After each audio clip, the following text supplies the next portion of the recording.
বাংলাদেশের রাজনীতিতে এখন আর শুধু মাইক আর মিছিল নয়, বাস নিয়ে চলছে তুলকালাম। ঢাকার রাস্তায় প্রথমবারের মতো তারেক রহমান বাসে বাসে করে নির্বাচনী প্রচারণা শুরু করার পর হঠাৎ করে একই কৌশলে মাঠে নামলেন জামাতে ইসলামের আমির ডক্টর শফিকুর রহমান। আর এতেই শুরু হয়েছে দেশজুড়ে পক্ষে বিপক্ষে তর্ক, ট্রোল আর রসিকতার ঝড়। বিএনপির কর্মী সমর্থকদের ভাষ্যমতে বাসের ধারণাটা আমাদের, তারেক রহমান শুরু করেছে, এখন শফিক সাহেব হুবহু কপি করছেন জাস্ট। অন্যদিকে জামাতের সমর্থকরা বলেছেন বাসের ধারণা তো আমাদের বহু আগের, তারেক রহমান যখন লন্ডনে তখনই আমরা বাস নিয়ে চিন্তা করে বসেছি। মানে বাসটা কার আগে মাথায় এসেছে সেটাই এখন রাজনীতির সবচাইতে বড় রহস্য। এদিকে মিস্টার বিনের পরীক্ষার ভিডিওর একটি ছবি জুড়ে জামাতের আমিরকে নিয়ে চলছে মজার মজার পোস্ট। কেউ বলছে দেখে দেখে লেখা, আবার কেউ বলছে রাজনীতি নতুন সিলেবাস। শুধু তাই নয়, বাসের মালিকানা নিয়েও চলছে রীতিমতো রাজনৈতিক তর্ক। জামাতপন্থীদের দাবি তারেক রহমানের বাস কেনা হয়েছে চাঁদার টাকা দিয়ে। বিএনপি পন্থীদের পাল্টা জবাব, ডক্টর শফিকুর রহমানের বাস কেনা হয়েছে হাদিয়া টাকা দিয়ে। চাঁদা বনাম হাদিয়া শব্দটা আলাদা, কিন্তু বিতর্ক তো একই। হাসি ঠাট্টার বাহিরে একটা বিষয় অস্বীকার করার কিন্তু কোনো উপায় নেই।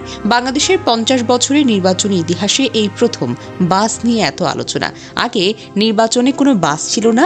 আধুনিক অর্থে নির্বাচনী ক্যাম্পেইন বাসের ব্যবহার বাংলাদেশে প্রথম শুরু করেন তারেক রহমান। তবে এটাও সত্য, পশ্চিমা বিশ্বে বহু বছর ধরেই নির্বাচনী প্রচারণায় বাস ব্যবহার করা হয়।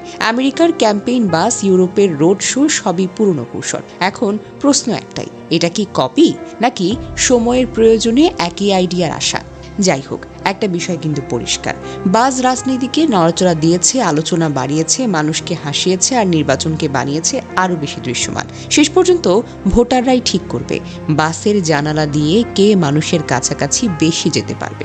রাজনীতি যদি এমনটাই হয়, তর্ক থাকবে, হাসিও থাকবে, কিন্তু সহিংসতা না থাকাটাই ভালো। তবে সব তর্ক, তামাশা, ট্রোল, মিম আর কপি অরিজিনাল বিতর্কের ভিড়ে একটা সত্য পরিষ্কার হয়ে গেছে।